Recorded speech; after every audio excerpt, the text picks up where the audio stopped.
الشيطان الرجيم بسم الله الرحمن الرحيم الحمد لله رب العالمين والصلاة والسلام على سيدنا ونبينا شفيع ذنوبنا وطبيب نفوسنا وحبيب قلوبنا أبي القاسم محمد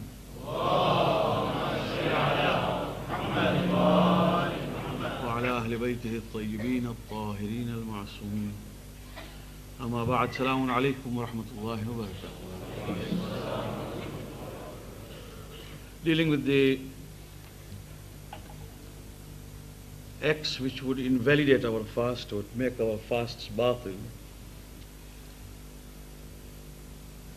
One of the things is to impute any lies to the Prophet sallallahu alaihi wasallam or to our Aimma alayhimus salam. That means to say something knowingly that it is a lie. To report from the Prophet saying that the Prophet has said this, while one knows full well that he has not said. Or similarly to ascribe any such thing to our Aimma alayhim salam. So those who go on mimbar while they are fasting, or when they deliver a talk as they are fasting, they have got to be very careful, because if they are not careful, the fast will be batil. Now here, you don't have to say by words or to utter to be a liar. Suppose you asked me that did the Prophet say this, or did Imam alayhi salam say this, and I know that he did not, or if I know that the report is not correct, and I did not say no or yes, I simply nodded to signify yes. That nodding also, because it is a lie, will make my fast batil. And even if I wrote something, there is a reason why the ulama have advised us that whenever you report anything while you are fasting, and if you are not sure as to whether the report and the narration and the tradition is correct or not, at that time you should quote to say that so and so has written in his book that this is what the Prophet said.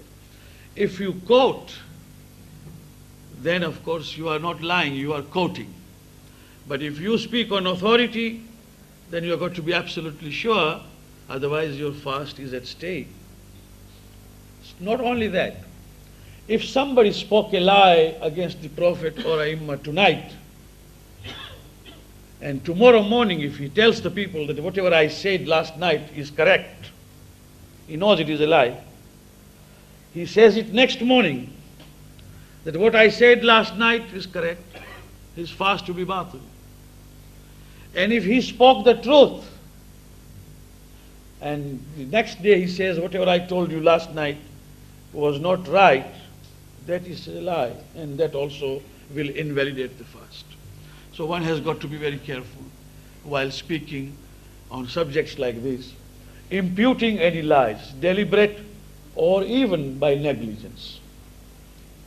So the safest thing is to quote or not to speak about it if one is not sure.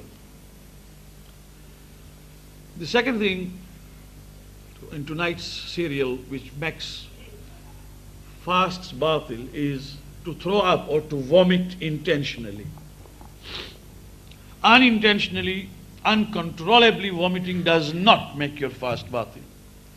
But if one does it, even if it is medically advised, suppose you are medically advised that you take this particular tablet so that you may throw up or you may vomit, then of course he may take that tablet or whatever treatment to throw up, but that will be a deliberate throw up, and therefore the fast will be batil and he has got to give a qadha. The third thing, of course, which we are going to deal with tonight is to have an enema. Enema is a liquid which is inserted in human body for the sake of cleaning the bowels. From the rear, that enema which is inserted from the rear so that the bowels may be cleaned, it is normally a liquid. If it is a liquid, then taking enema will invalidate the fast. However, It is very important that we know that injections do not make your fast batil. It is very important because many people fall ill, sometimes purposely and sometimes uncontrollably in the month of Ramadan.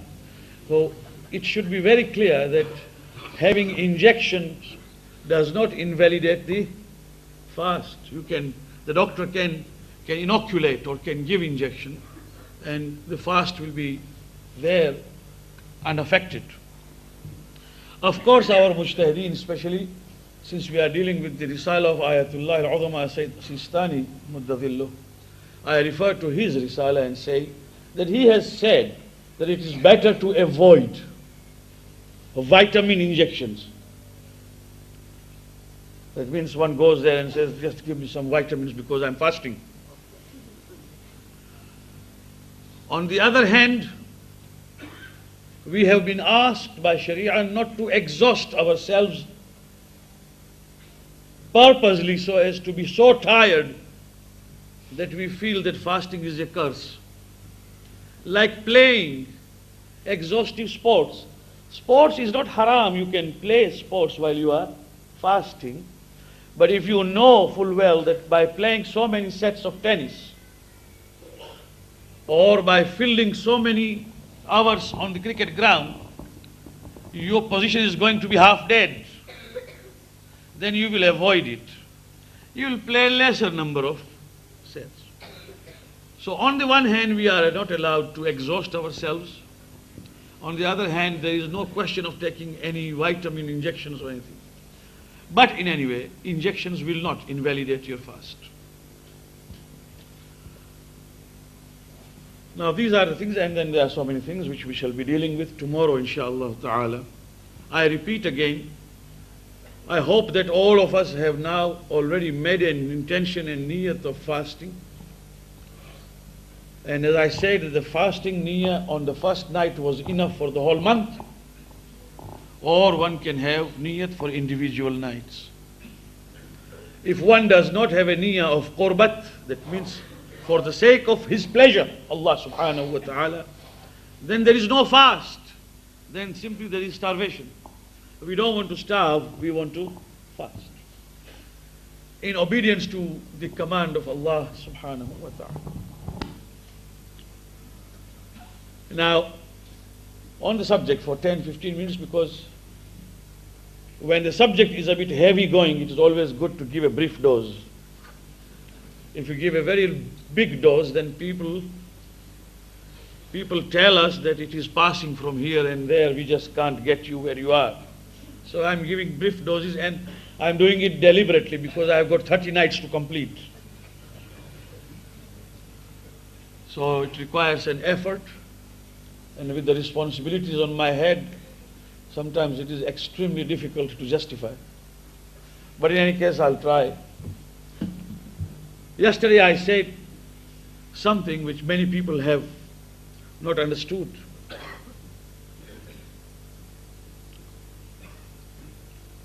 Unless we detach ourselves, disassociate ourselves from that which is mundane and materialistic, the veil of spiritualism towards which Mahr Ramadan wants to take us will not be seen, not even understood. What will happen is what Amirul Mu'mineen salawatullah wa salamu alayh said in Nahjul Balagha, how many people are there who do not derive any benefit from fasting except starvation, and from not drinking water except thirst. That means if it is only being hungry and thirsty, then it is not fasting. Tell me, my friends, during the month of Ramadan, during the hours of fasting, does something within you wake up? Something within you, does it wake up to say that there is a need of some change in my lifestyle, in my attitude, Does something within you tell you that there is an extra meaning to life? That you haven't come to this earth only for making money, raising family, and having children? Does it make you realize that you are an important part of Allah's creation? And you have a role to play? If it wakes you up and shakes you, then you are fasting. But if the same fast takes you to finding out some petty pastime like karata and carom board, let me go and pass my time. My friends, till how long are we going to live to kill the time? Well, actually, we are not supposed to kill time. We are supposed to live time. Time was given to us as a gift of Allah subhanahu wa ta'ala to live, to fill every moment with some meaning. So that when the day of death comes, when I come to die and when I just breathe my last, I should be able to tell my Lord, my Creator, Ya Allah, thank you for having given me life. Thank you for the moments you gave me on earth, that I have tried my level best to make it meaningful. Think on these lines, my friends. Do not be overwhelmed with the worldly things, for you are much more than what you think you are. أتزعم أنك جرم صغير وفيك انطوى العالم الأكبر. Do you think that you are a small thing, a germ, a small iota? Within you there is a big universe. Within you. This has been reported from Ali ibn Abi Talib salawatullah salam. Do you think you are a small iota? Do you think you are a small entity? Insignificant? You are not. Within you is there an overlapping huge world. Within you. Within you. So we have got to see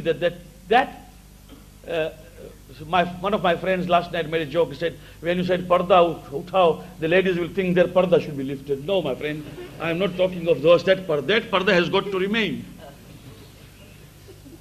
I mean these veils which are on our eyes, the blinkers, which we are wearing, has got to be lifted. And we have got to teach ourselves and our children and our ladies and gents to think on these lines. As Allama Iqbal, has said, Sitaro ke aage jahan aur bhi hai. There is another world also to which we must attend. So now, the question is, my friends, of how certain are we? How certain? It's a very strange question. I know that I'm going to die one day. Is there any doubt about it? There isn't. I know. I'm certain about it. There isn't any room for skepticism or doubt. I'm certain that I'm going to die. But that certainty is not enough. There are degrees of certainty. If you tell me that New York exists because you have seen it and I rely upon you, that is one degree of certitude. If I see New York, say on the film or video or in the photographs, and I'm certain now, this is second degree of certitude. But if I one day land in New York and walk on the soil of New York, then that is the final degree of certitude, my friends. I know that fire burns. I have recognized the fact that fire burns. There is certitude. But the certitude which I will have when the day my finger burns in the flame of fire is something else. That is called recognition. This is called realization. And these are the degrees of certitude. How certain are we in matters of madhab and religion? How certain? That is the question. Maulana says, Mullah says, everything is right. Quran Majid is there. Who has the time to refer to Quran Majid? Who has the time to refer to Hadith? We all hear, and then what is the degree of certitude? For that reason, there is an exercise. And that is the reason I said we will start with the lessons which the Prophet gave to his Sahaba, like Abu Dhar Ghifari and Salman. He gave them practical lessons in exercise.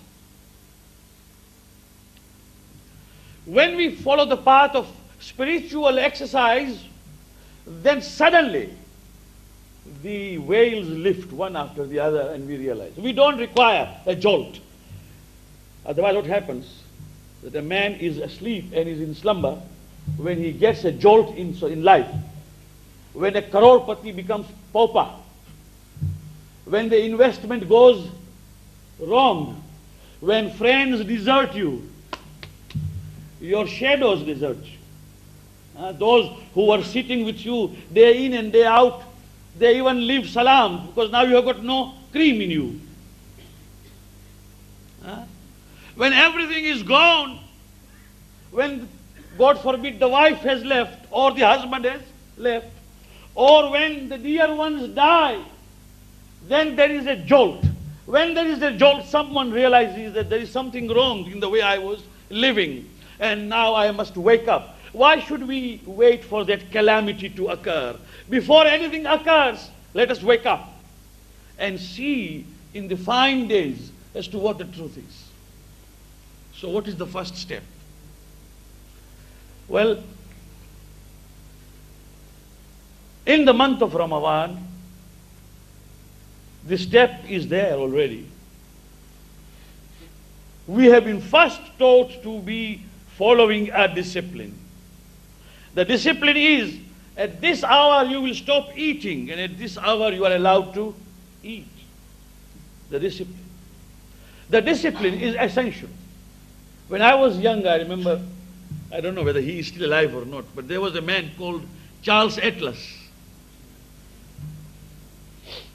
He was a bodybuilder, Charles Atlas. When I saw his biceps, my friend, I always tried to have the biceps like his, with muscles coming up. And he used to stand with very slim waist and all that. The photographs looked so beautiful. I have never seen a handsome man like that. And how he weight lifted and how. Well, we started. We started without a teacher. Now, this is an ordinary physical exercise which cannot be done properly without a teacher. And we started doing thinking that we were as clever as Charles Atlas. The result was that instead of building up the muscles, we became fatter and fatter. Yes, this is fact, I'm telling you. Then we went through the book and we were told, my friend, you have got to start from exercise 1. And then you go to exercise 2. And then to 3. They will tell you how you will go step by step and degree by degree to their achievement so that you become what Charles Atlas has become. And if you don't follow the method, then you are going to ruin your health. And you may even get heart attack and die. Similarly, we have our Aimma Salamullah alayhim ajma'in. We have our Quran. We have our ulama. We have the Prophet himself. Allah subhanahu wa ta'ala has guided us one by one so that you can have that sort of spiritual attainment which makes you a true Muslim. وَأَنْتُمُ الْأَعْلَوْنَ إِن كُنْتُم مُؤْمِنِينَ. You are always high and superior. The condition is you must be true believers. We, the Muslims, would not have been where we are had we been spiritually as powerful as we should be. So now what is the first step? Certitude. And how do we portray? 2 minutes and that's over. Won't take long. It's a brief dose, but I hope you will think over and ponder. For a man, he is not a man if he does not ponder and think. Think over. Perhaps while you are experiencing the pang of hunger tomorrow, inshallah ta'ala, you will be able to think deeper and deeper. The Prophet said, sallallahu alayhi wa sallam, faith faith has no clothes on it unless it is coupled with shame and consideration and bashfulness. Allahu Akbar. Al-Haya. Now, 2 or 3 examples and that's all. Can I speak the truth even if it goes against me? Can I? Number one, question number one. Can I speak the truth even if it goes against me? Can I? I'm asking myself, I'm not asking you. Can I speak the truth even if it goes against me? Can I? 1, 2. Can I refrain from committing a sin when I know that till the day I die, none will know about it? None will know ever about it. There will be no witness whatsoever. No police, no government, no authority on earth, no society can catch me. I'm all alone, I'm doing it. No one is the witness. Can I refrain then from not doing it?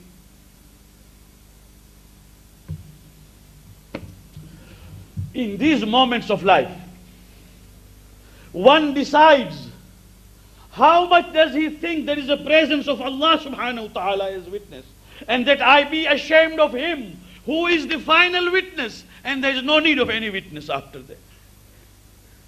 When I come to that stage, where whether alone or in company, whether accompanied by friends or by foes, whether in the family or outside, in any circumstance, before I do any act, the first question I ask myself is, who is the witness to this, and does he like it or not? If I consider his presence and don't do it, that which he does not like, then that means religion, otherwise it is not religion. Otherwise it is deception. Sometimes it is hypocrisy. That is why in Tuhaful Uqul, Imam alayhi salam says, judge yourself by the way you pray in public and by the way you pray alone at home. Huh? In public, if somebody has proposed on somebody's daughter, Allah, because he wants to impress the father of the girl, that here is a very pious young man, so that he may accept the proposal, or because he wants to take a loan from you, and therefore he wants to convince you that he's a reliable man, because Allahu Akbar, whatever be the case, or he wants to establish his popularity as a pious man. And at home, he prays like Punjab Mail. So what happens? Here it is in the witness of the people, there it is in witness of none. No. In both cases, the witness is Allah subhanahu wa ta'ala. If that is realized, there can be no difference between the prayers at home or the prayers in public. Wassalamu alaikum wa rahmatullahi wa barakatuh.